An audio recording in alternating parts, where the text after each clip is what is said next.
start until, Yeah, we can start. well, we can start with the Pledge of Allegiance and stuff. Yeah, that's just, Just go until we get a and then quorum. it ends, right? You just sing the whole national anthem, right? Yeah, we could do, Put it back on standby. What's that? Put it back on standby. Yeah, put it back on standby.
Manny, can you hear us?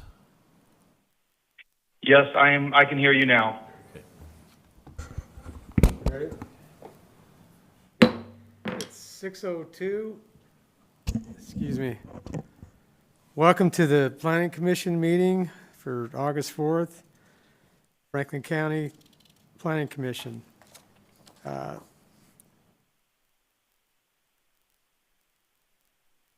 We have a commissioner, you could jump right to this part. We have a commissioner on the phone. Please confirm that you have read and reviewed the packet. I confirm I have read and reviewed the packet. Okay, thank you, Manny. Will planning staff please call roll and announce whether or not we have a quorum? Brawlis. Mike Vincent.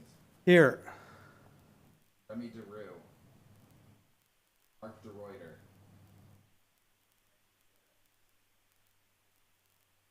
Here. Here. Joel Crannell. Here. We have quorum. Okay, I will now lead us in the Pledge of Allegiance.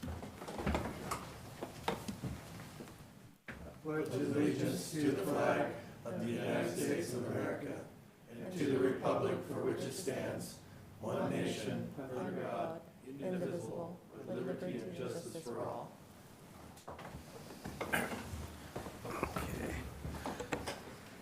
Okay, approval of agenda. Item number 1 has been rescheduled for the September Planning Commission, meeting per applicant's request. We will only have the 2 items tonight. I'll entertain a motion to approve the agenda for tonight's meeting. So moved. Seconded. Okay, moved by Stacy Knifton and seconded by Joel Brantle. Bradle. Thank you. So approval of minutes. I'll entertain a motion to approve the minutes from July 7th, 2026 meeting. Oh, okay. All in favor of the approval of the agenda? Aye. Aye. All opposed, Aye. same sign? Thank you. Okay, I'll approve a motion to approve the minutes from July 7th, 2026 meeting. So moved. Okay, moved by Stacy, Commissioner Kniveton, and seconded by Seconded. Commissioner Pradel. Roll call. All in favor? All in favor? Aye. Aye. All opposed, Aye. same sign.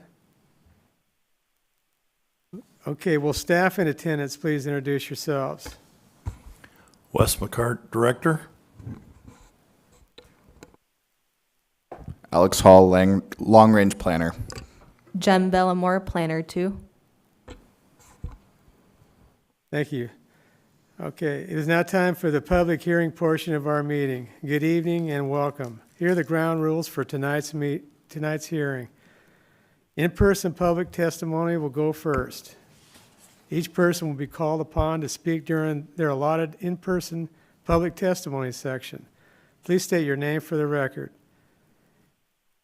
2, emailed comments received during the public hearing will be read into the record by staff after the in-person testimony section of the hearing. All comments shall be addressed to the Planning Commission and should be relevant to the application. Each speaker shall have 5 minutes to provide testimony and shall speak into the microphone. Please avoid repetitive comments. Please be respectful of each speaker. Avoid personal attacks or disruptive behavior. Are there any questions regarding the public hearing ground rules? Seeing none, turning for a moment to our commission members, let's keep in mind that we are prohibited by law from communicating with members of the public on the subject matter of these hearings, except in these hearings. We also may not participate in a decision in which there is an appearance of conflict of interest to the average person. So let's take a minute to consider as to the matters which are before us for the hearing today, whether we had any ex parte communications, whether we have any ownership interest in the properties, whether we have any business dealings with proponents or opponents of the matters, or whether we have business associates or immediate family who may be either benefited or harmed by a decision in these matters. Are there any commission members who have a declaration at this time regarding any of the items on the agenda? Seeing none and hearing none, is there anyone in the audience this evening who would object to any commission member hearing any of the items on the agenda? Let the record show there were no objections. The order of the hearing shall be as follows. Planning staff shall provide a staff report. What's that? Oh, okay. Planning staff shall provide a staff report. The commission may ask questions of staff. The applicant or applicant's representative presentation, in-person public testimony, email public testimony read into the record by staff, final staff comments, if any. Close the public testimony and planning commission discussion, deliberation of the proposed action. Are there any procedural questions before we begin the public hearing?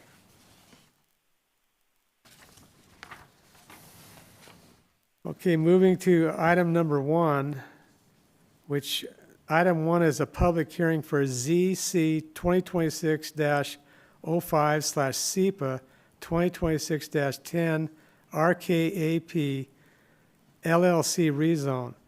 The proposal is to rezone a 5-acre parcel from RC5 to RC1. This proposed zone change is consistent with the Franklin County Comprehensive Plan designation as a rural shoreline development.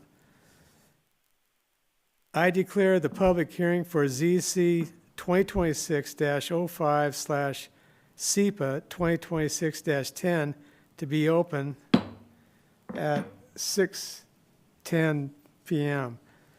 May we have staff present the staff report, please? Good evening, Commissioners. I will present ZC 2026-05, SEPA 2026-10 for the RKAP LLC rezone. This is located in 240 Larkspur Road, Pasco, Washington, with a parcel number of 126 190229. It is currently zoned RC5 and the property is approximately 5 acres. Here is the the general location of the proposal. It is a rezone of a 5-acre parcel from RC5 to RC1. Here is the location of the parcel. The applicant submitted a rezone on behalf of the property owner for one parcel from RC5 to RC1. Parcels north of this area have already been rezoned. I will go through this quick. The 2 parcels in blue have already gone through a zone change with this commission, and one of them has been approved by the Board of County Commissioners. This is just north of those 2 areas that we just recently rezoned. I'll add that the other one is to be in front of the commissioners on the 12th of August. The comprehensive plan shows areas within the county that have been designated LAMERDs. This area is in the Columbia River West LAMERD, which is the Rural Shoreline Development LAMERD. On July 20, 2026, a SEPA DNS was issued. Comments were due until the end of the day today, August 4th, 2026. We received no comments from surrounding property owners and residents within the county. Franklin County Public Works commented that an approach permit is required for access, and any utility extension crossings from the county roads will be addressed at the time of application. Here are the recommended findings of fact. The proposal is in accordance with the goals and policies of the comprehensive plan, since this is in the Rural Shoreline Development LAMERD Type 1. The effect of the proposal on the immediate vicinity will not be materially detrimental. Surrounding properties are also in the LAMERD, and the surrounding properties have also been rezoned to RC1. There is merit to the value to the proposal for the community as a whole. Rezoning the property to RC1 will allow these lots to be subdivided into smaller lots. Conditions will not be required to be imposed in order to mitigate any significant adverse impact for the proposal. And lastly, any concomitant agreement is not being entered into between the county and the petitioner. Here is the suggested motion. I move to forward ZC 2026-05 SEPA 2026-10 to the Board of County Commissioners with a positive recommendation based on the 5 suggested findings of fact. Thank you. Thank you. Does any commissioner have any questions of staff? Seeing none, hearing none. Does the applicant or applicant's representative wish to speak or give a presentation? Seeing none. In-person public testimony? None. Email public testimony, if any? None. None. Does staff have any final comments? No final comments. Okay, I will entertain a motion to close the public comment. I move to close public comment. I second it. Okay, so it's been moved by Commissioner Knifton and seconded by Commissioner Pradle. All in favor? Aye. Aye. Aye. All opposed, same sign. None. Okay, so the motion has passed.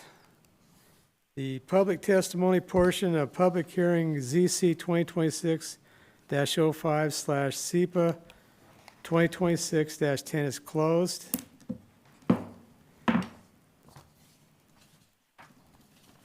Is there any discussion from the Planning Commission members?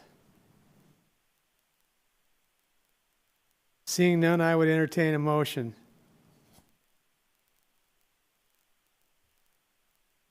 Want me to do it? That's okay. I move to forward ZC 2026-05 SEPA 2026-10 to the Board of County Commissioners with the positive recommendation based on the 5 suggested findings in fact. Second. Okay, moved by Commissioner Pradle and seconded by Commissioner Knifton. Is there any discussion? Seeing none, may we have a roll call vote, please? Mike Vincent, Yes. Manny Gutierrez, Yes. Stacy Knifton, Yes. Joel Prannell. Yes. The motion has been approved. I will entertain a motion to close the public hearing on item number 1. Move to close the public testimony on item number 1. I second it. Okay, moved by Commissioner Knifton, seconded by Commissioner Pradel. All in favor? Aye. Aye. Aye. All opposed, same sign. Public hearing has carried and is closed. So moving right along, number 2. Item number 2 is a public hearing for CUP 2026-03/SEPA 2026-09 Davidson Brothers/Freeman Dairy Expansion. The request is to increase the maximum allowable milking cow head size from the previously approved 1,000 cow head from CUP 2002-10 to 2,000. The applicant is currently operating with 1,300 cow head and was unaware of their noncompliance. The applicant submitted the CUP to come into compliance with the county's regulations as soon as they became aware of the issue. There are currently no immediate plans for expansion and future growth towards the maximum herd size, which will be incremental. I declare the public hearing for CUP 2026-03/SEPA 2026-09 to be open at 6:17 p.m. May we have staff present the staff report, please? Good evening, Commissioners. I will present CUP 2026-03, SEPA 2026-09 for the Davidson Brothers Freeman Dairy Expansion. The proposed site is located at 4680 North Walook Road, Mesa, Washington, with a parcel number of 121080106. It is currently zoned AP20 with a comprehensive plan designation of agricultural. The property size is approximately 31.36 acres. The request is to increase the maximum allowable milking cow head size to 2,000. They were previously approved for a maximum cow head size of 1,000 and currently operating at 1,300. The CUP is also to come into compliance with county's regulations as soon as they became aware of the issue. Here is the site location. The current site has been previously approved to operate as a dairy under CUP 2002-10. The current dairy is operating with 1,300 milking cow head. There is currently a milking parlor, 2 manufactured homes, commodity sheds, cattle shades, old milking parlor, utility sheds, and scale on site associated with the existing dairy. Approximately 16 individuals currently reside and or work at this dairy. The Franklin County Board of County Commissioners approved the CUP under Resolution 2002-340 on August 26, 2002. Condition number 1 of the CUP stated that this approval will allow the dairy to expand to a maximum of 1,000 mature dairy cows in the future. Prior to the approval of CUP 2002-10, the dairy was already in operation, consisting of approximately 600 mature dairy cows. The previous CUP was to allow them to expand their operations for up to 1,000 mature cow head. Historical aerial imagery shows the dairy has existed on site since around 1972. Picture on the right shows Google historical aerial imagery dated July 5th, 1996. The current applicant was not aware that they were not in compliance with their existing CUP on the maximum size of their cow head limits. As soon as the applicant became aware of such, they contacted the department to get into compliance. The applicant submitted a new CUP application to come into compliance and requested an increase in their maximum cow head to 2,000 in the future. There are currently no immediate plans for expansion. Future growth towards the maximum herd size will be incremental. Franklin County Code 5.12, the right to farm, is intended to protect lawful agricultural activities on farmland from nuisance lawsuits. Agricultural activities consistent with good agricultural practices are presumed reasonable and are not a nuisance unless they substantially harm public health and safety. Compliant activities also cannot be restricted by hours or days of operation. FCC 5.12040 defines agricultural activity broadly to include noise, odors, dust or fumes, machinery operations, movement of equipment or livestock, and construction or maintenance of farm buildings and roads, including new technology. A dairy expansion to approximately 2,000 cow head would involve these listed activities and therefore falls under the presumption of reasonableness unless a substantial public health or safety impact is shown.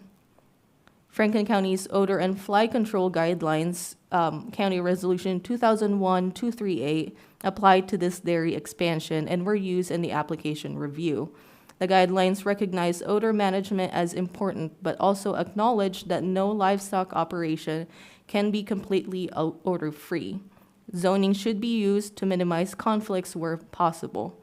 The focus is on reducing odor impacts where feasible, frequency, duration, and intensity, and addressing neighbor concerns. For larger dairies over 500 head, a conditional use permit is required, and expansions should evaluate site conditions and manure handling practices to avoid or reduce potential problems, especially near neighbors and major roads. The applicant has submitted their odor and fly control plan that was required under their previous conditional use permit. Nutrient management plans are required under Washington's Dairy Nutrient Management Act and are approved or enforced by the Washington State Department of Agriculture. NMP objectives focus on protecting water quality, preventing contaminated wastewater discharges to surface waters, preventing contaminant migration to aquifers, and meeting Clean Water Act and other legal requirements. Plan requirements help reduce the risk of nitrate and nutrient buildup in soils through proper nutrient application rates and timing. Ecology has provided a comment to staff for the CUP and SEPA, which stated that an updated dairy nutrient management plan is needed to account for the increase in manure production. The applicant will submit an NMP to the Franklin County Conservation District for review and provide a copy to the Franklin County Planning Department. The Clean Water Act's National Pollutant Discharge Elimination System program regulates the point source discharges to waters of the U.S. through permits. Large livestock operations are regulated under the NPDES Concentrated Animal Feeding Operation, or CAFO permit, which is a no-discharge permit that generally prohibits discharges except under limited conditions and requires protective management practices and record keeping. As a CAFO permit condition, the applicant must submit a manure pollution prevention plan to Washington Ecology outlining practices to prevent manure or processed wastewater and related pollutants from reaching surface waters. The applicant shall provide the CAFO permit and MPPP to the Franklin County Planning Department. On July 20th, 2026, a SEPA MDMS was issued by the lead agency. Comments were due on August 4th, 2026. It was posted on Ecology's website under SEPA number 2026-03065. Washington Department of Ecology gave their comments on July 27, 2026 and August 3rd, 2026. Air Quality Program says that if there is an anaerobic digester process at the facility, a notice of construction application may need to be submitted for air pollutant emissions. For any questions related to permitting, please contact David Finley. Water Quality Program commented, no construction, excavation, or grading is expected as part of this project. If all construction-related stormwater can be retained on-site during construction and there is no discharge off-site, a construction stormwater general permit may not be required. Water Quality Program also commented back in July 27th, stating that Davidson Dairy currently qualifies as a large CAFO. If there is a discharge to surface or groundwater, they need to obtain CAFO permit coverage. An assessment should be done to determine if there is leakage from the manure lagoons or moisture reaching groundwater from under the soil pads and cow pens. An updated dairy nutrient management plan to account for the increase in manure production is also needed.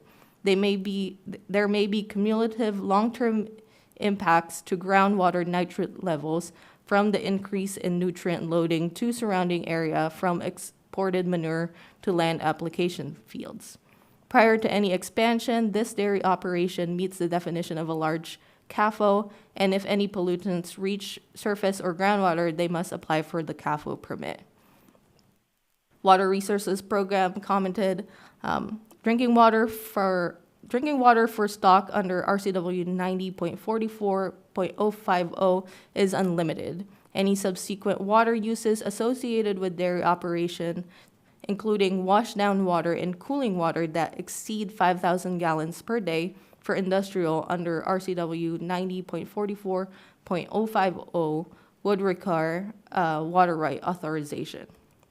Skibid commented on July 28th, stating that there exist multiple buried drains across the site. At this time, the applicant has a permit for the milking parlor encroachment, but none of the other encroachment within those drain easements. The applicant shall do everything in their power to protect the drain system, to include the exposed manholes across the site. Effluent or waste shall not be permitted to enter the buried drain system. In the event that future expansion of structures or waste lagoons, the applicant shall work with the district to keep those out of the easements. The district will not be held liable for any damage caused by the possible failure of the existing buried drains impacted by the dairy operation. It appears that multiple manholes from the buried drain system were lowered without permission from the district. The applicant shall contact the district drainage supervisor to discuss these manholes and to submit a permit to maintain these lowered manholes. These include manholes 12, 10, and 9 of the D20-230D system. With the WB5 lateral on the southern edge of the property, every care needs to be taken to limit any release of effluent of solid waste from the dairy operation into the district facilities.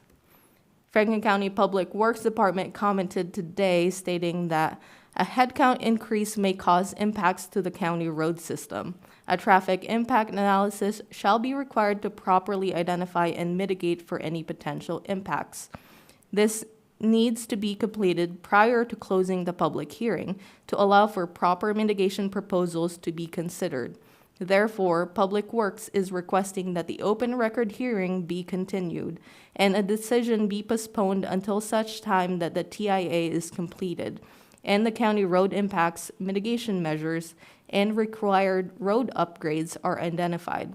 The TIA shall include county roads impacted by this increase and at a minimum include North Walook Road adjacent to the site to the state route. They also commented that approach permits are required for all access to Franklin County roads per the county's road approach policy. And any utility extension crossing from Franklin County roads will be addressed at the time of application. The Planning and Building Department received no comments from surrounding property owners and residents within the county. These are the recommended findings of fact. The proposal is in accordance with the goals and policies, objectives, maps, and/or narrative text of the comprehensive plan. The comprehensive plan land use designation is agricultural, is currently zoned AP20, pursuant to FCC 17.10.020B5. The approval of a CUP is required for large-scale confined animal feeding operations.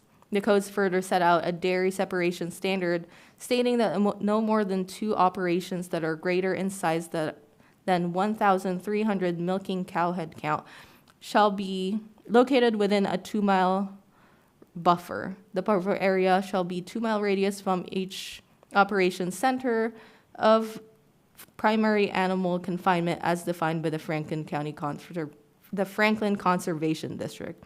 The project complies with this standard. A dairy operation greater than 500 head count requires an approval of a conditional use permit. A feedlot operation greater in size than 1,000 requires the approval of a conditional use permit. The comprehensive plan says that the county will encourage agricultural industries in agricultural areas. The current comprehensive plan, pages 94 to 98. This proposal will not adversely affect public infrastructure. Access to the proposed site will be from Malouk Road. There is already existing and does not have immediate plans for expansion towards 2,000 cow heads. I do want to reiterate that the Public Works is requesting for a traffic impact analysis for them to meet these findings. A proposal will be constructed, maintained, and operated to be in harmony with the existing or intended character of the general vicinity. The site location for the animal operation expansion is in an area zoned AP20. The dairy operation has been in existence since about 1972. The general area consists of farms and animal operation. The animal operation expansion is in harmony with and is compatible with the surrounding lands, including the existing and intended character of the agricultural area. The animal operation is compatible with the use under the county comprehensive plan because it is classified agricultural with an AP20 zoning district and the surrounding areas. The farm site is not located near a rural settlement area or a designated urban growth boundary. Active farms are located near the proposed dairy expansion site. The location and height of the proposed structure and the site design will not discourage development of permitted uses on the property in the general vicinity or impair the value thereof if mitigated. The dairy site is located in an agricultural area, not located near a rural settlement area or a designated UGA. Agricultural industry and animal operations are consistent with the uses allowed in the area and in the AP20 zone. The height of future proposed structures are in compliance with AP20 development standards. Mitigation is required in terms of the implementation of a dairy nutrient management plan that will help address the potential for buildup of nitrates and nutrients in the soils. The operation in connection with the proposal will not be more objectionable to nearby properties by reason of noise, fumes, vibrations, dust, traffic, or flashing lights than would be the operation of any permitted uses within the district if mitigated. The area is zone AP20, which allows a wide range of agricultural activities and animal agricultural operations to occur. The dairy expansion is in harmony with and is compatible with surrounding lands. Mitigation is required to ensure compatibility with surrounding agricultural area to reduce impacts to neighbors. Dairy nutrient management plan, as enforced by the state of Washington, is required. A state of Washington CAFO permit is required. They must comply with their odor and fly control plan, and they must develop a manure pollution prevention plan, as well as shielding of all the lights on the property. The proposal will not endanger the public health or safety if located and developed where proposed, or in any way will become a nuisance to uses permitted in the district if mitigated. Mitigation is required in terms of requiring of a dairy nutrient management plan.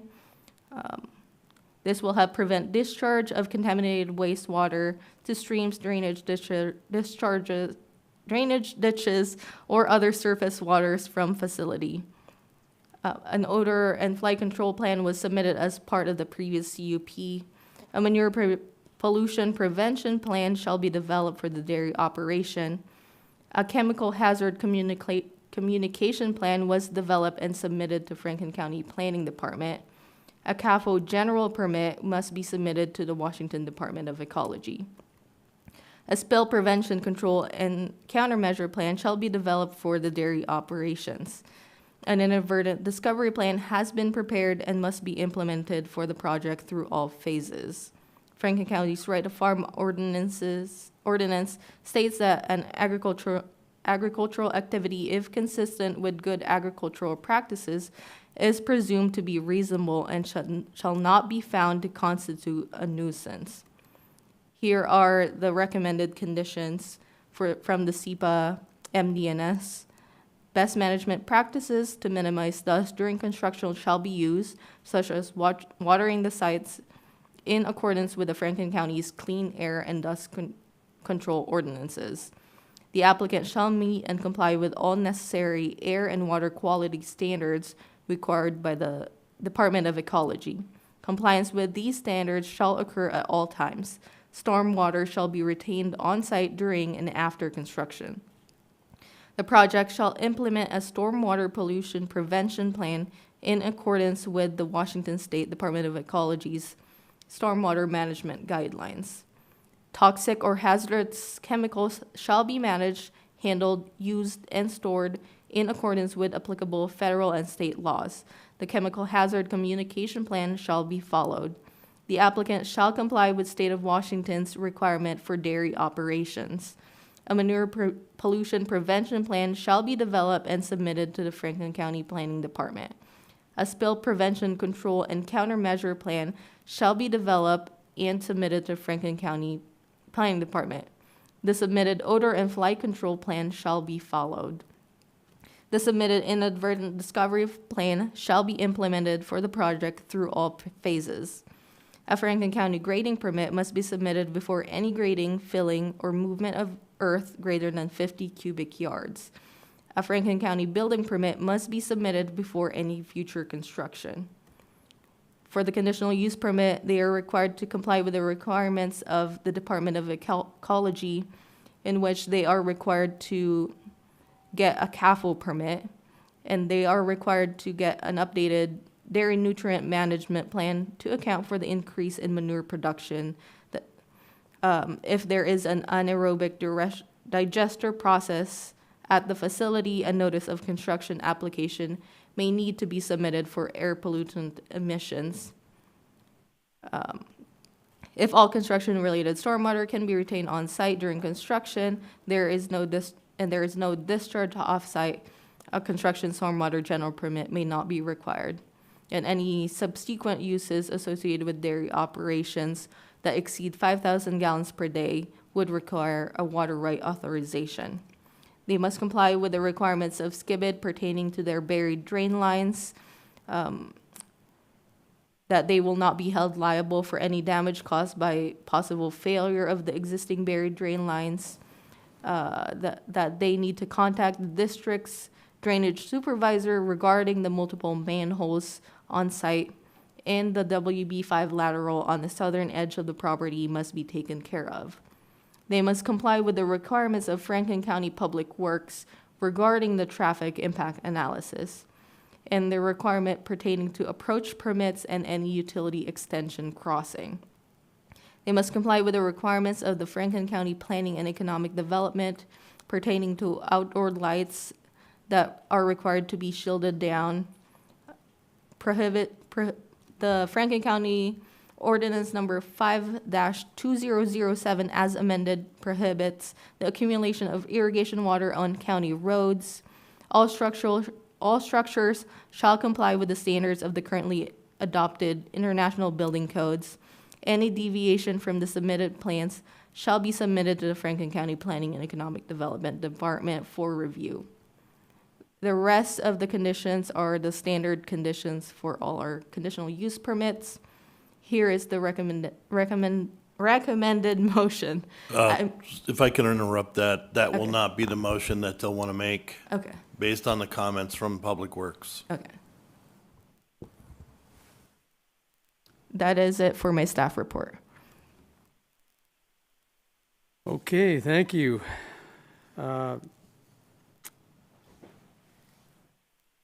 Does any commissioner have questions of staff? Well, it looks like since they didn't do the final for the Public Works for road, that's the reason why we're not going forward with it. So based on the comment from Public Works today that we received, asking for traffic impact analysis, Didn't have time. and that has not been done. And the fact that they're asking for this to be continued, my suggestion is that you take any applicant or public testimony and that you then make a motion to continue this hearing, leaving the public comment period open until your September 1st meeting.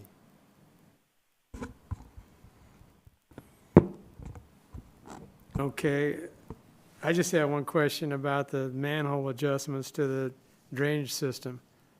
What's the story on that?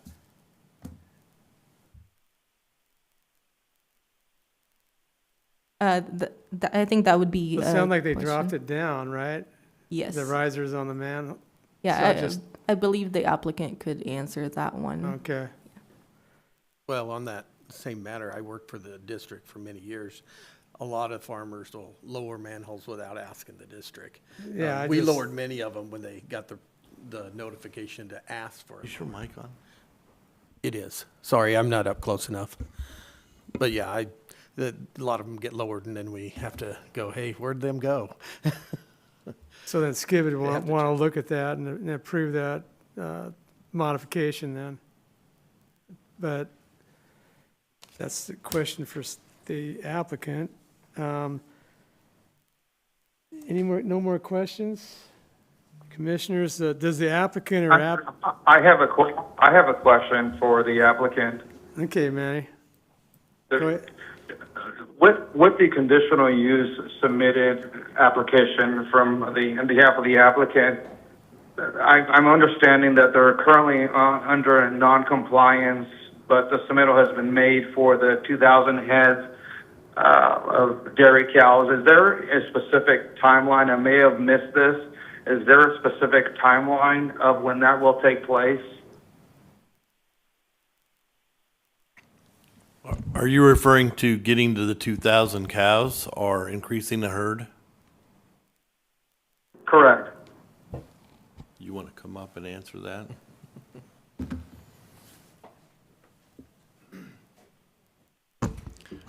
So there is not a time. Give your name and, Jerem Davidson, okay. represent the Davidson Brothers Dairy. So there is not a timeline associated with reaching the 2,000 cows. And it's taken us 20 years to go up 700 head. I don't know if it's going to take that long again. I don't know if we'll ever even get to 2,000 cows. But to have the opportunity to grow for our children is mainly the reason. Thank you. Any other questions? So, Mr. Chairman, if I might. Manny, just to address your other concern, though, also in your beginning of your statement, the fact that the dairy is currently over the 1,000 cow limit, as long as folks are working towards compliance, we take no. I'm sorry, we is don't- this Wes? Yeah, this is Wes. Sorry about that. But yeah, as long as folks are working towards compliance, they're good to continue on with their current operation. So, just want to make that for the record. Okay. Thank you, I appreciate that, Wes. okay, does the applicant or applicant's representative wish to speak or give a presentation? Not a presentation. But no, just that mainly it's just to have a little bit of room for our kids to keep expanding, for myself, I guess, too. I'm the second generation. I hope my kids are the third generation to be there. And just continue that form and continue living in Franklin County and being an active part of the county and the community there.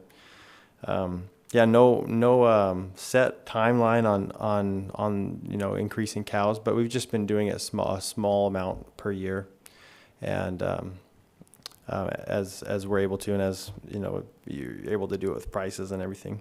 So, and also just that we're open to doing everything that the county is, or the planning department has asked us to do. Thank you. Any in-person public testimony? Seeing none. Is there any email public testimony? No. Does staff have any final comments? No final comments. Okay, I will entertain a motion to close the public comment. Mr. Chairman, if I might, you're going to have to deviate off the script. it would be my recommendation again that you make a motion to keep the public comment period open and continue this hearing till the September 1st meeting. And you Okay, can do so right now. I'd make a motion to continue the public testimony portion and continue this until September of this year. So moved. Seconded. Okay, so it's been moved by Commissioner Knifton and seconded by Commissioner Prannell. All in favor, say aye. Aye. All opposed, same sign. Okay, the motion has passed, well, to September. And, And for clarification, that will be your September 1st meeting. yeah. Okay, so, that would be the motion then, right? As of this point, the hearing is continued and you're done with that piece and you can move on Okay. in the agenda to other business. Okay, great. So let's move on to the next item, which would be, just a sec here, let me get squared away.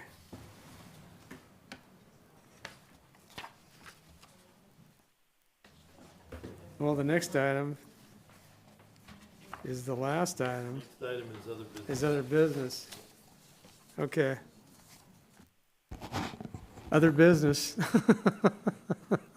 So we're going to go ahead and turn this over to Millie Ann Yeah, to start out with our okay. presentation on the comprehensive plan. Thank you, Director. Thank you, Commissioners. I'm Millie Ann Van Devender, work for AHBL, and we're helping the county update your comprehensive plan and development regulations. So tonight, we're going to talk about a few elements of the comprehensive plan, and if you'll remember from last month, or maybe some other time, we call them elements. That's in the GMA vernacular wording.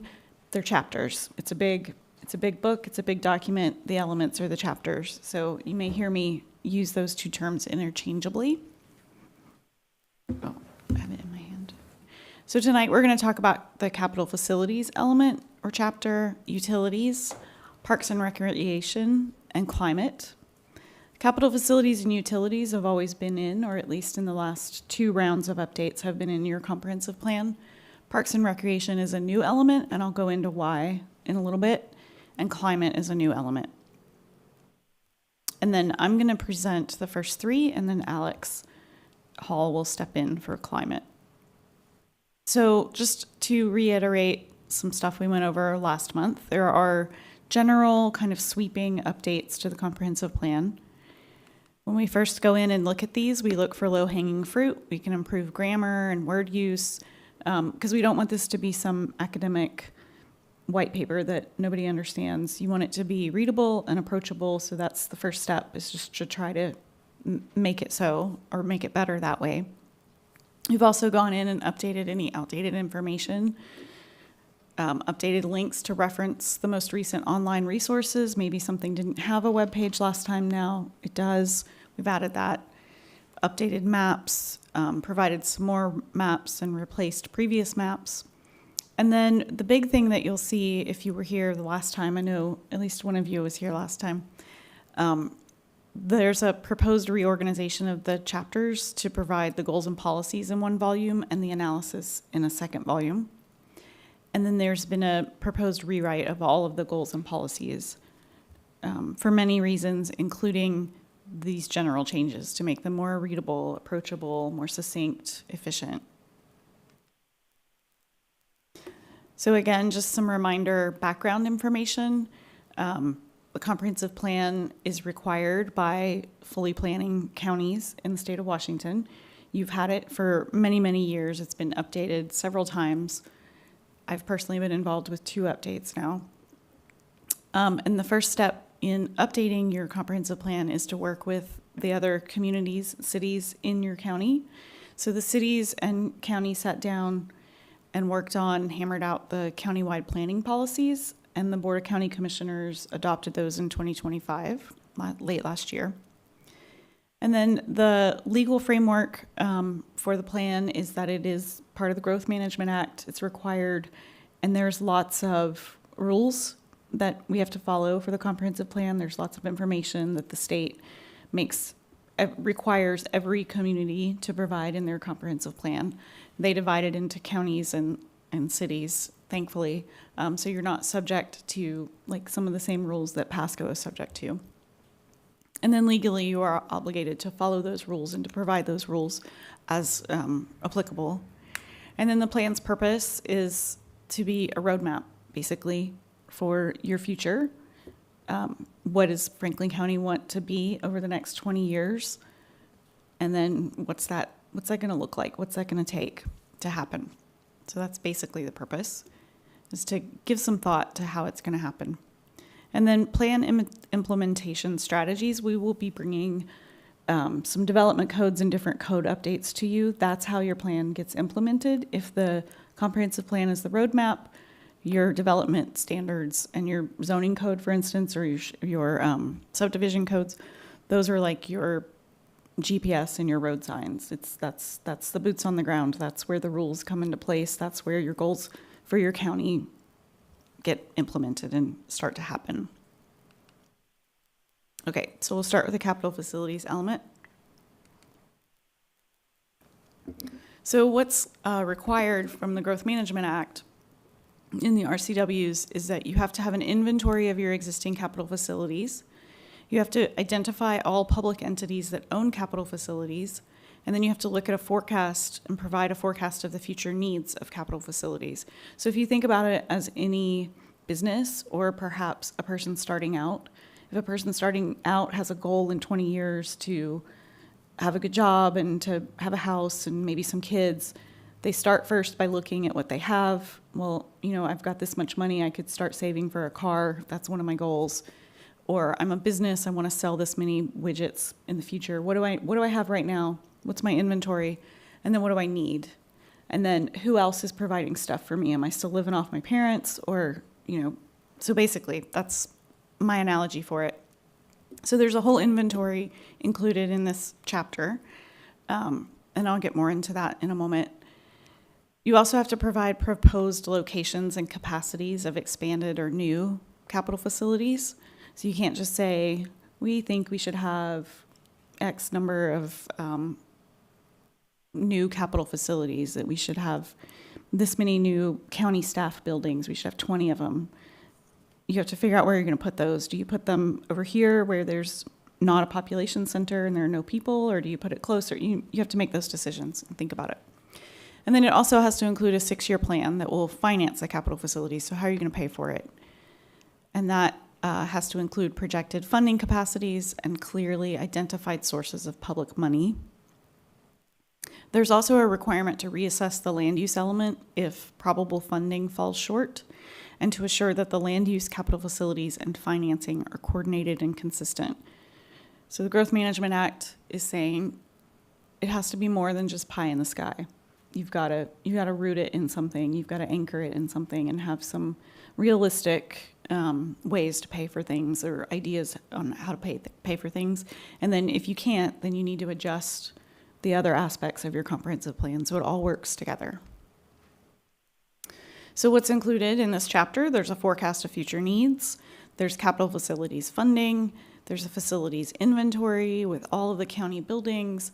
And then there are other public entities included and highlighted throughout the chapter.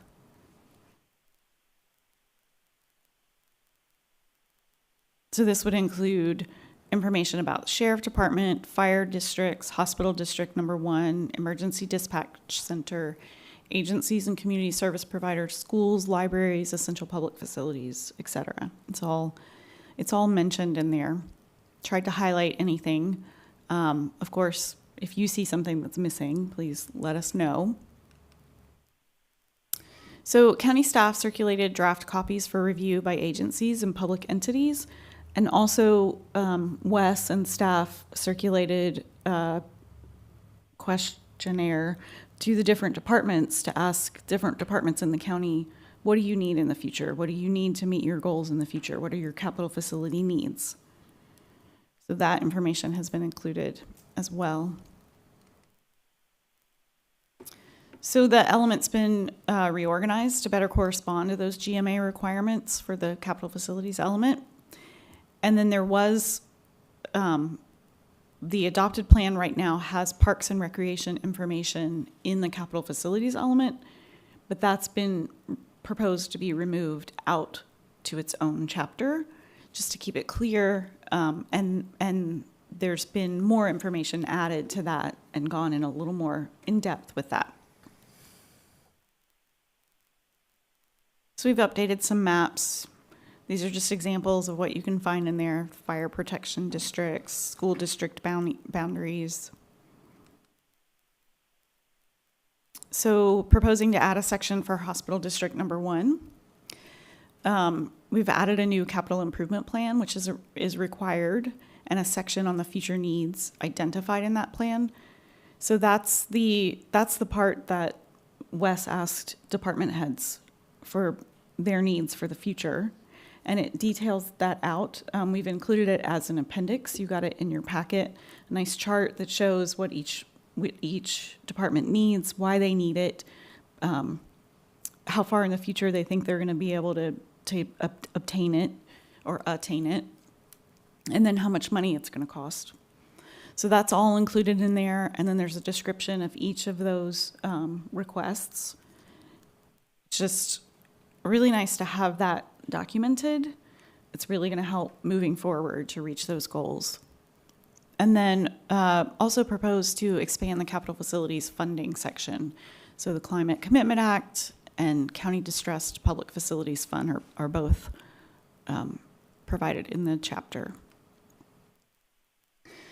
There are 3 goals proposed. So one is to provide adequate, secure public facilities for governmental services, to ensure that the land use element, capital facilities plan element, and the financing plan within the capital facilities plan element are coordinated and consistent, and plan for potential displacement impacts and consider equity when reviewing infrastructure investments for expanded or new capital facilities.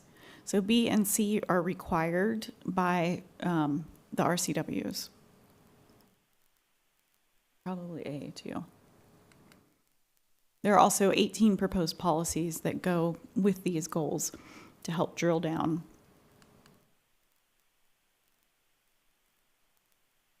Okay, so we'll move on to the utilities element. So you may be asking yourself, wait, didn't we just talk about this? We talked about capital facilities. You're going to talk, what's the difference?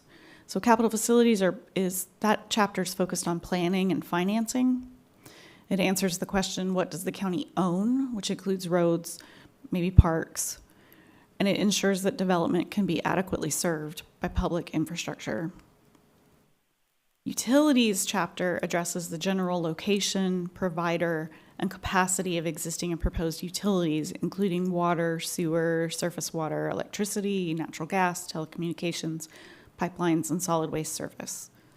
So your capital facilities are more like your buildings.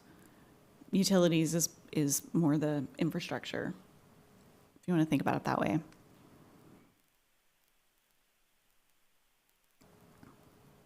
So I'm not going to repeat that, but you get the gist.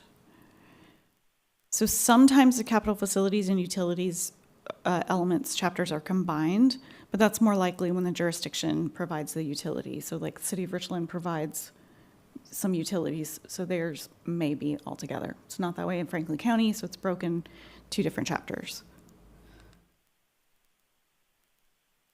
And county staff circulated this chapter, draft copies of this for review by agencies and public entities, and then we've taken that information and incorporated it in. We also did that with the capital facilities. I just forgot to say that. So there are some proposed additions. We've expanded on alternative energy section to include descriptions for wind, solar, geothermal, and BESS, or battery energy storage systems. And then expanded the telecommunications section to discuss improvements in the county infrastructure and service. So broadband, BFCOG has a digital equity local action plan, and then satellite internet. Again, some updated maps, pipelines, utility service area. So the proposed goals for the utilities are to maintain and coordinate utility infrastructure to support current and future development and ensure that the proposed utility projects outlined in the county's capital budget align with the goals and policies of the utilities element of the comprehensive plan. To protect and maintain current infrastructure while enhancing and hardening the utility network. Support the provision of quality utility services that are reliable, efficient, accessible, and financially and environmentally sustainable, and support emerging utility technologies. And there are 12 proposed policies with this one, and those should be in your packet. Happy to take suggestions on any edits that you'd like to see to any of the goals and policies for any of the elements. Okay, Parks and Recreation elements. So this is new. It includes an inventory of public lands. It includes information about regional parks, fishing and hunting, private parks, trails, projected needs, and funding. So county staff created a new public lands map and inventory acreage. There's an expansion of description of locks and dams in the chapter. There's an expanded section on hunting and fishing spots. It's added a description of Palouse Falls, which just, by the way, the county's considering pursuing funding for improved access, and having that information in your plan is a really good way to help secure that funding. It shows the potential funders that you're serious about it, that you've contemplated it, that you've put some thought into it. And then the element also establishes a level of service standard for parks. The level of service standard is 5 acres per 1,000 residents, and staff has mathed to figure out that there's about 361 acres per 1,000 residents. So meeting that LOS, surpassing it. So there's an updated map showing probably some of your favorite spots in green there to show those parklands or open lands. A couple of proposed goals with this one: to foster recreational opportunities and open spaces for all Franklin County residents, and to foster tourism consistent with the rural and agricultural character of Franklin County. And there are 15 proposed policies to drill down on those goals. And then I'll turn it over to Alex, unless...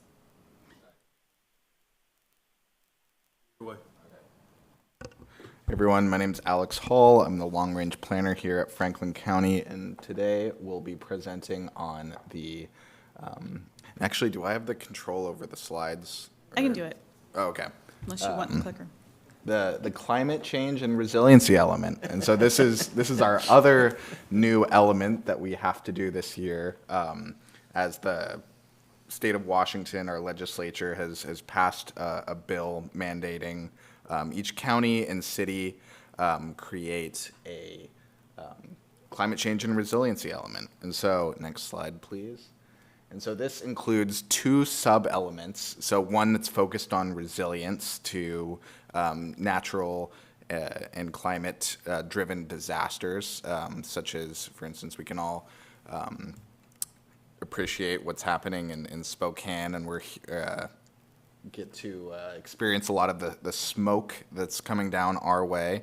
And so for instance, it's about building resiliency against wildfires, flooding, drought, and I know the political nature of this element is, yeah, it was passed by a partisan vote in the legislature, but we can think of it as a way to, as Millyanne was saying, to help us pursue funding and help our residents and farmers pursue funding the state and federal governments and other private entities make available that we can take advantage of to help meet our targets set forth in this element. And so the other big sub-element we have is the greenhouse gas emissions reduction sub-element. And you can see the statutory requirements for both of those sub-elements up there.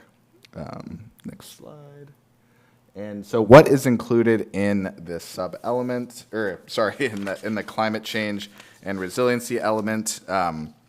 So we convened a climate policy action team, which consisted of county staff, other agencies such as the Conservation District, Franklin PUD, as well as local volunteer residents to help us kind of ensure that our element, this climate element, reflects the needs and values of Franklin County. And it also included a risk and vulnerability assessment where we identified assets such as public health, our agriculture industry, our parks, and so forth, and assessing their risk and vulnerability to climate hazards such as flooding and wildfire. And we went through several discussions and exercises assessing those, and you can find a matrix associated with those exercises in your comp plan draft. We also discussed a countywide GHG, or greenhouse gas inventory, and the base numbers were provided to us by the State Department of Commerce, which considers the entire county, including Pasco and the other incorporated cities. However, since Pasco is required to do their own climate element, we did some calculations and excluded all of their emissions from our inventory. So we consider just the unincorporated areas as well as the cities of Connell, Colotis, and Mesa. As well, we also highlight some greenhouse gas and vehicle miles traveled reduction strategies. And so next slide, please. And so I'm going to start off with some discussion of climate hazards. And so we can think of these as just natural hazards such as extreme heat associated with weather. This obviously has a lot of public health nexus, as well as can affect our county's agricultural economy. Wildfire and smoke especially is prevalent in the northern and eastern parts of the county. And we discussed that in the element text as well. And drought, of course, in an agricultural-based community is a huge issue, and ensuring that we can safeguard against that is important. And as well, we have flooding and extreme precipitation, rather. And you can continue on to the next slide. And so, touching on the second greenhouse gas inventory sub-element, we have, as I mentioned earlier, we based our emissions inventory off of what the Commerce Department provided, and then did a little adjustment for Pasco. However, one thing, there's 11 counties that are required to do this. We're the smallest in population, and the only one where transportation emissions aren't the number one source of emissions. We have agriculture as our number one source. However, as I'll discuss in greater detail later, the state does acknowledge that we have less control over reducing those emissions, and so we're going to try to strive through a voluntary process similar to our voluntary stewardship program, kind of ensuring that helping local farmers get funding for things such as methane digesters and other sort of capture, carbon capture, methane capture technologies. And so again, just kind of highlighting that this is a mechanism to help people get funding and not to regulate them even more. And you can continue on to the next slide. And another thing, I'm a little delayed here on my computer, so I have to look up. But yeah, so the one thing that the Department of Commerce has sort of overlooked in their calculations is the real carbon sequestration benefits of agriculture. And you can look at this chart here. We got from, I forgot the source, but the U.S. Geological Survey. And it shows that carbon sequestration in agriculture can sequester 7.1 billion metric tons this is nationwide statistics. And a lot of our crops that we grow out here, corn, alfalfa, are particularly beneficial in carbon sequestration. And so just to highlight, this is one thing that the state has kind of overlooked in their analysis, and that we have kind of emphasized that agriculture, when coupled with sustainable practices that the conservation district is highlighting can really help us reach these goals. So, as I mentioned before, there's core emissions and non-core emissions. So this kind of gets into the weeds a little bit, but core emissions are emission sources that the state acknowledges that we have more control over. So this can be residential, commercial electricity, natural gas use, as well as on-road vehicle emissions. And then, and so we've designed policies to specifically reduce greenhouse gas emissions in those areas. And then we also have non-core emissions, which, as I mentioned before, is agriculture. And we are really hoping to approach that as more of a voluntary stewardship approach. And another major requirement of the comprehensive plan's climate element is that we have to set carbon reduction targets. Let's see, I'm seeing a different slide here on my. Okay, there we go. And so we have about 71%. So the state in their carbon estimates has projected 3 scenarios. So one scenario is the business as usual scenario by 2050, if basically no regulations are put in place, then we will increase by roughly 32% by 2050. And then there's the state and federal scenario, which isn't as important. And then we have the local action scenario, which is assuming that local jurisdictions, Franklin County, take action in helping reduce our emissions. And so 71% seems high, but for a lot of jurisdictions around the state, they were pushing for 95%. And so we just used the scenario that's backed kind of by their calculations and estimates and analysis. And we really took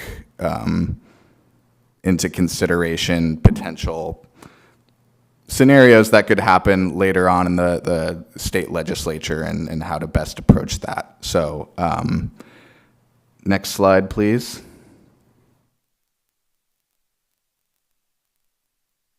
Okay, and so we have, as I mentioned, we have our resilience element, which has 3 goals, and those goals are tied to the 3 subsections of state law outlining certain requirements. And so I can read those off. Let's see.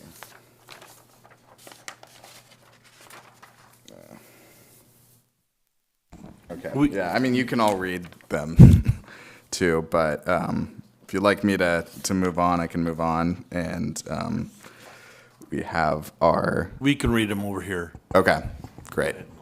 I can read them for you. So Okay. protect new and existing buildings, infrastructure, natural resources, cultural resources, and ecosystems from the negative effects of climate hazards and other types of extreme weather. Protect and enhance the resiliency of the local economy, including agricultural activities, to extreme weather and other climate hazards, protect the health and well-being of all county residents from the impacts of climate hazards. And then there are 27 proposed policies that go with that. For the, so that was the resiliency, right? This is the GHG reduction. So 3 goals with that too. Equitably reduce emissions and sequester carbon by voluntary measures throughout the county. Support agricultural practices that sequester carbon, and reduce vehicle miles traveled throughout the county. 14 proposed policies that go with that. And again, a list of policies is in your meeting packet, and we're happy to discuss any of those with you. And So I'm going to add one little thing there to the policies that are in both those sections. So we've gone through and done the work to also have policies, identify the policies that are related to climate element in other elements. You know, it's a little hard when everything works together to separate it into separate sections. So I think we were using little trees. We have a Little cute green little tree. trees or a symbol like that to point out in other sections how those policies were also supporting our climate element.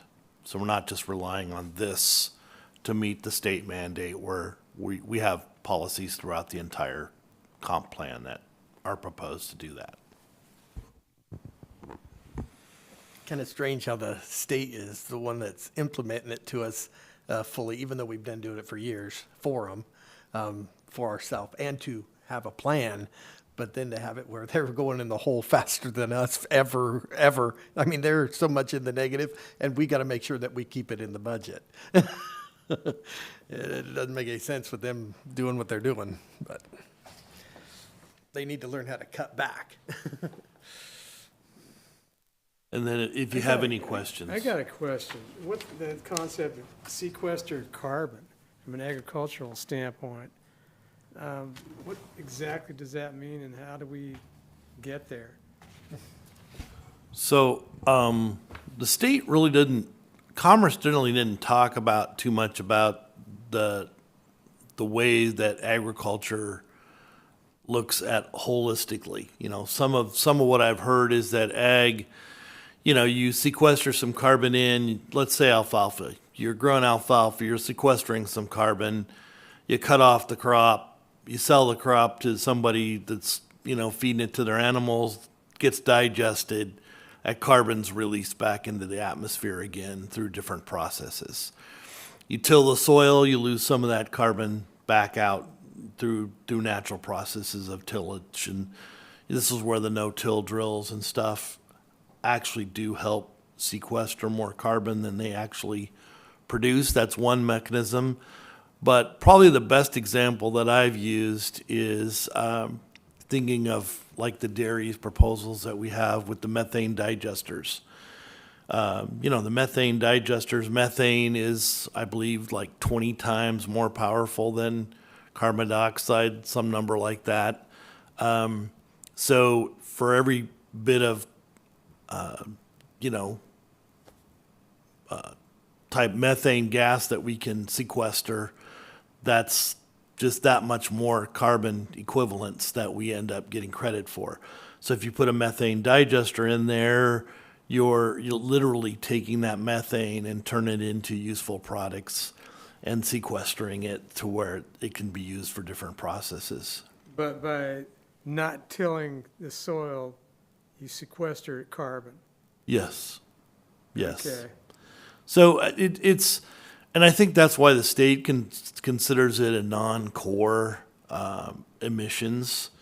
You know, we mentioned in one of our policies in the comprehensive plan, we actually encouraged the development of the next phase of the Columbia River Basin project.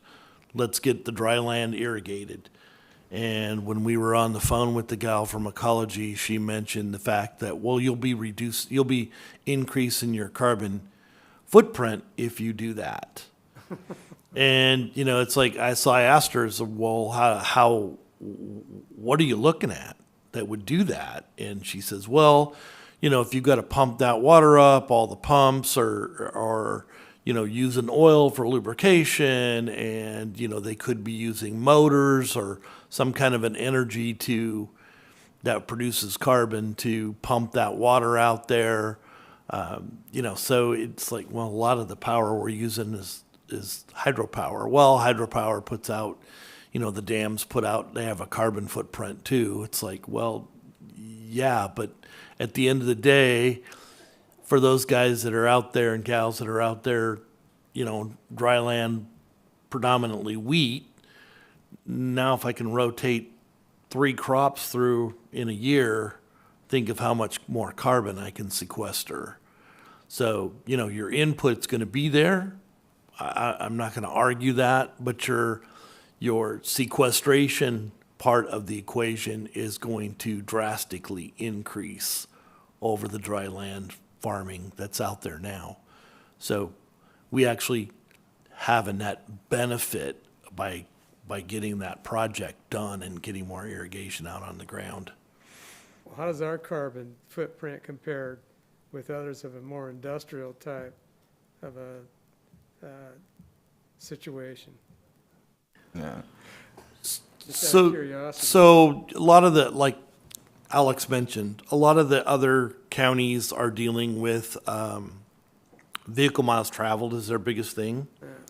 And in our thought process and trying to come up with policies that fit Franklin County, yes, we concentrated on ag quite a bit in our thinking, but we tried to think, you know, as broadly as we can. And again, the voluntary approach is what we're trying to take. Well, some of those industries that are producing that carbon output, think of like your Lamb Weston, not to pick on any one particular industry, but you know, they're processing those potatoes and they're doing that work. You know, there are mechanisms that industry can use that would help capture some of that carbon and sequester it to reduce their carbon footprint. And part of what we tried to do in the policies, again, is lay the foundation so that they would be eligible to receive some of the Climate Commitment Act dollars to help implement those practices and/or machinery that would help them cut their overall carbon footprint. So the funding is all about sequestering the carbon. Sequestering or just flat reducing. I mean, if you Right. think about, so when we thought about vehicle miles traveled, one of the things we thought about is, you know, think about your residents that are up there by Colotis. You want to go to the grocery store, where do you go? You know, your closest place to find any kind of market is Connell, and you're probably going further than that. So, you know, you talk about some of the benefits for equity. Well, what about our food deserts? Well, if we can help put food in different locations for these folks to be able to buy, they're not having to drive across the county to get their food. So we're killing 2 birds with 1 stone. We're helping the equity equation, but we're also helping reduce that carbon footprint by them not having to drive to get to the store. How would you fund that? I guess. Make a Well, that's county all- grocery that's store? part of your capital budget you were talking about, right? Well, we're not talking about putting government stores in. So, want to do that. no. So I guess to your point, one example could be, so Millyanne was talking about the comprehensive plan is like a roadmap, and then our development regulations are the individual routes along that map. And so one potential thing we could have more lenient regulations to allow like mobile grocery stores that maybe go around rural communities. I've heard of that as one method. Or just simply zoning to allow for commercial businesses that are, you know, your restaurants, your markets, your things that you need.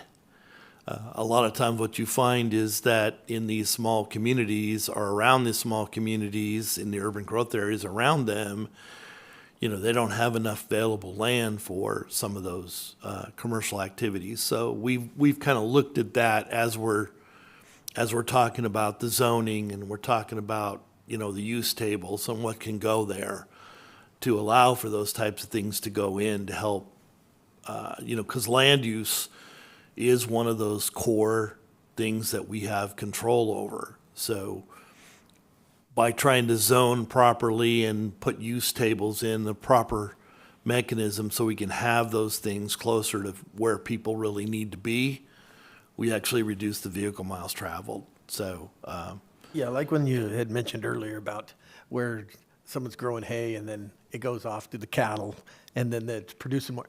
Well, you can't piece it all together and say, well, that guy didn't produce any, less carbon. I mean, one guy's doing the less carbon, one guy's doing more. It's all a trade no matter what you do, because everything that changes is going to cost, no matter where it's at. right. And it's, again, we've tried to think about how can we help support the community as a whole to reduce their carbon footprint and get benefits from the other side of the equation. And some of that's zoning. We've tried to simplify some of that so it allows a little more development in certain areas, but also restricts some development in other areas where it would make no sense to. You wouldn't want to put a Costco in Mesa, because then I'd have everybody from Pasco going to Mesa to go shopping, right? Correct. Put it It in doesn't make sense. But if we were to metropolitan. put one, if we were to allow one to go in the urban growth area, here in Pasco area, you got your larger population that's not having to drive a long way. And maybe that's a poor example, but it is an example of let's do that. of No, that's that. good. Well, like doing a less carbon footprint for us would be, well, we just do $100 a year and all our groceries are delivered, but then someone else is doing the carbon then. You Yeah. did less, So- but they may be doing it in the one car though, too. So it actually could be less. So one of the things the state did require us in the carbon element to think about is that we can't, in our effort to try and reduce our carbon footprint, we could not just shift it to another county, right? Another area. Some of that's going to happen natural. You get dairies that move from somewhere else to here, that carbon footprint's coming with them, with those cows being transferred, the methane piece of that equation. But, it also balances out in the big picture. So, I just see the only way to reduce the carbon emissions is everybody has to slow down and not do as much and only go once every month or two to certain things. That's the only way you can really reduction it, because everybody needs to work. Everybody needs to go. Everybody needs to farm. All them things are going to keep moving. You can't stop them, or otherwise you have no growth. Yeah. Because if, like you were mentioning what the lady spoke to you about, well, they're pumping water from the Grand Coulee and pumping it in Banks Lake and doing all that. It's all costing carbon emissions. But if you don't do anything, the whole place would die. So again, I think Joel, Commissioner, I think you bring up a good point. When we were developing these policies, and you sit in there and in a room, and then we're talking about them, and we're trying to come up with, what helps us get these policies put forward. You're concentrating the different elements that you're doing at the same time, but you are thinking about how does this work as a whole. So again, the comp plan, even though we have other chapters, the chapters are meant to be a way to help divide things up. It's a little hard to tackle the whole thing at once, but they do all work together. So, when you're doing policies in one section, you need to be thinking that you're not creating a problem in another section of the comp plan. And the utilities element, one of the things we tried to think about, and Millyanne mentioned, was, the emerging energy. It's a wide open field right now. We've got battery storage projects. I'd never even heard of a battery storage project. And we've got one coming and another one on the horizon. You know, you hear about the small modular nuclear out of Hanford being right here. They're testing it. You hear quite a bit about that. Well, what about the micronuclear? You know, so some of those things, we tried to make the policies broad enough to encompass all of that. And then when we get to the actual development regulations where the rubber meets the road, we try and put the appropriate sideboards around it for protecting the environment and people and allowing for that economic opportunities, because that's part of the economic element, is to make sure that we have good jobs and growth and things like that. So, you know, as you're reading the different pieces, just remember you haven't gotten them all presented to you yet, and we are thinking about all those other sections as we're trying to craft these. And if we've missed the mark, that's your job. Tell us. You know, if there's something we missed, we'd love to hear it. There'll always be some that kind of like, oh, why are they thinking this? But that's our state pushing it, though. But- You got to realize that if it was just run by, you could say Republicans or ones that are conservative, you wouldn't have all that shoved down our throat in the state of Washington.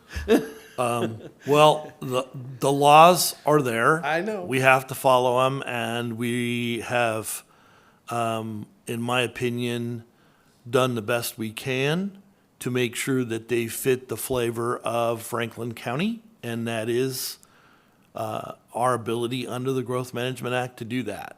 So, so again, if you read something that you think needs to be tweaked, or something we missed that needs to be added, or something that needs to be deleted in the policies, you know, by all means, you know, you guys are the ones that are going to help guide this process. You know, the commissioners will make the ultimate decision, but the public and public testimony and your guidance here in the commission will help make sure that that happens. Well, and I would just add to that, we had a discussion a few months ago, and we talked to you about public input, and we did a survey, and there were questions about, you know, why was the turnout so low? And to that, I would remind you to add on to what Wes just said, you are ambassadors for the county, and this will come to a public hearing. So you'll get it at a public hearing, and then the Board of County Commissioners will also, in order to adopt it. And so it's part of your job to let everybody know, to get it out to the public so that they can come and give input on it. We'll still obey the law. I mean, we're going to try to meet the law. We just want to make sure that we don't get implemented so many things that it reduces the residents to where we're burdened by even more county problems. Because that can happen when you add so many different things to the aspect of this. So please remember that the comp plan is meant to be a goal and policy document that guides the implementation of the development regulations. So it is meant to be a little higher level. So I like to remind people that, you know, and I've used this for years, think of your comprehensive plan as your, basically it's your county constitution for land use. That's a good way to think about it. You know, how much do you want to put in the Constitution? You want enough, but you don't want to overdo it, right? Agreed. And then when we get to the development regulations, that's actual law that's implementing the intent of the Constitution as it pertains to land use. Hey, I wonder how this, not to change the subject, but as we get into this comp plan update, as far as the future with these data centers, you know, coming into town, the county's reaction to that. I've seen Pasco, you know, they put up the, you know, roadblock and moratorium there. Richland can't do that because they've already committed to, you know, a fertilizer company. But I'm curious, because that is the future. So we actually talked about that. I attend on behalf of Commissioner Didier, the Eastern Washington Council of Governments that I've been involved in for well over 20 years, has commissioners from all over Eastern Washington, and one of the pieces of conversation to come up was data centers. And what I'll tell you is there's a lot of misinformation out there about data centers. You know, if you think, and this is not coming from me, this is coming from the discussion that we had. You know, the race for AI is definitely out there. And if you think about it as a space race, you know, we needed to beat the Russians to the moon and get a handle on space. And we were successful in that. And AI with China is somewhat the same. And there's a lot of, through social media, a lot of misinformation. There's been a lot of learning curve. There, you know, the first data centers that came in, they came in, they had plenty of water, they used the water for cooling, it kind of went through their system one time and then back out, comes in cool, goes out hot, not necessarily the best thing in the world, right? Most of the data centers now, yes, they'll use that big gulp of water to fill them up, but once they're there, they're closed loop systems, so they're using very, very little water. I know, you know, as part of the electricity, even President Trump had just signed an executive order basically saying any large users of energy in the AI world needed to bring that energy with them so they didn't raise the rate of the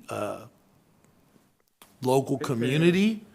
That's already in there. So, you know, we need to start talking about, you know, this micronuclear or battery storage. These are all technologies that these companies are doing.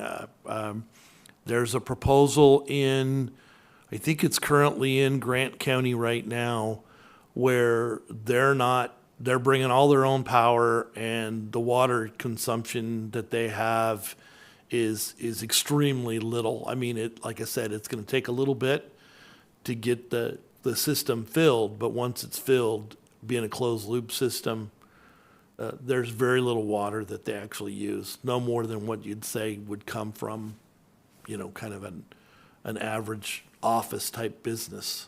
Well, as you, So, my point is that as you negotiate with these data centers, you build them into the fabric of the, you know, the infrastructure of the community. You know, as far as the, you know, back in the day, it was the aluminum plants that were, that don't exist now, that were the backbone of BPA and the hydroelectric power and that kind of thing. So the same thing could be true with this negotiation that you could enter into.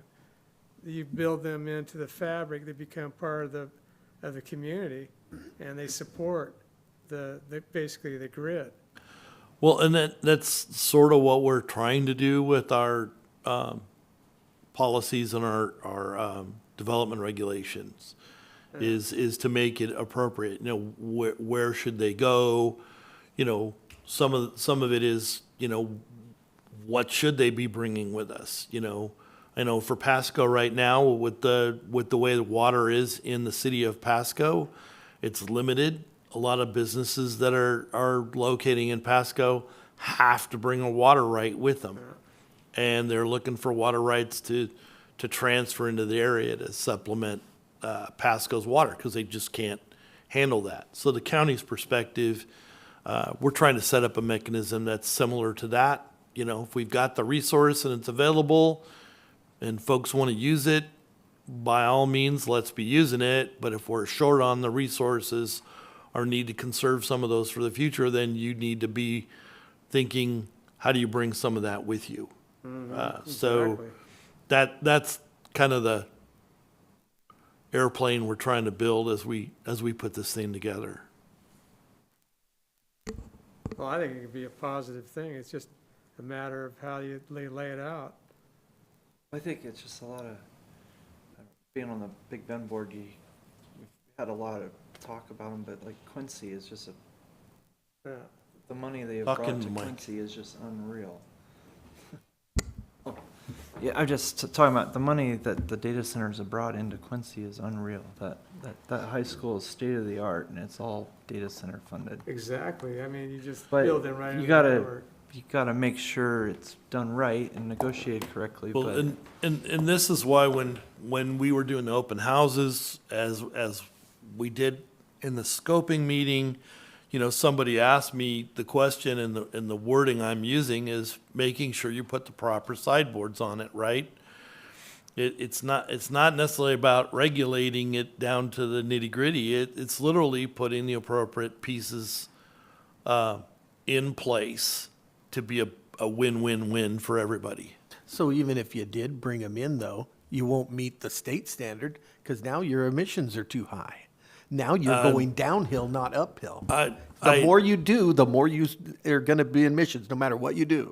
I would say that I'm not as concerned about that. I think we've got a good set of balancing policies that will let us have that economic growth and sustain the economic growth we've got and actually build on it while still being able to meet our reduction standards. Well, plus your comment on the nuclear stuff in the future. I mean, what kind of a carbon footprint does that have? None, almost. Well, there's always a carbon footprint. Well, What- true, but. Change it, if anything, But it's I going to think cause a nuclear is, footprint. is the future. One of the things that, you know, when we were sitting around coming up with some of the policies related to the utilities and energy was literally, we're required to think 20 years out. Well, I can tell you in the last 3 to 5 years, technology has massively changed in the energy world. Faster than And I we don't could do see it it, 20 I don't years. see it slowing down any. So No. we tried very hard to craft, and please keep this in mind as you're going through those policies, we tried to craft them in a way that would leave us opportunities for the different emerging energies that would come in the policies. And, you know, as we get new energies, I mean, our current comp plan doesn't really address solar. We've got a solar that we made fit. I think we did a good job of it, but it doesn't directly.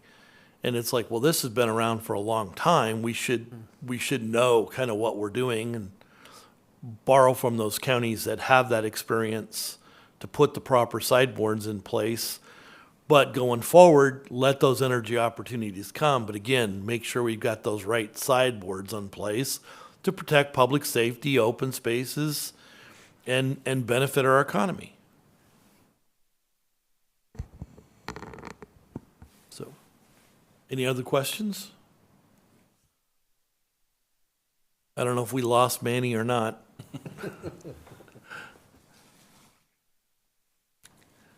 But if there's nothing else, Mr. Chairman, we don't have any administrative items. Okay. So is there a member of the audience who wants to comment on items not listed on the agenda? Seeing none, the planning commission meeting is adjourned at 7:43.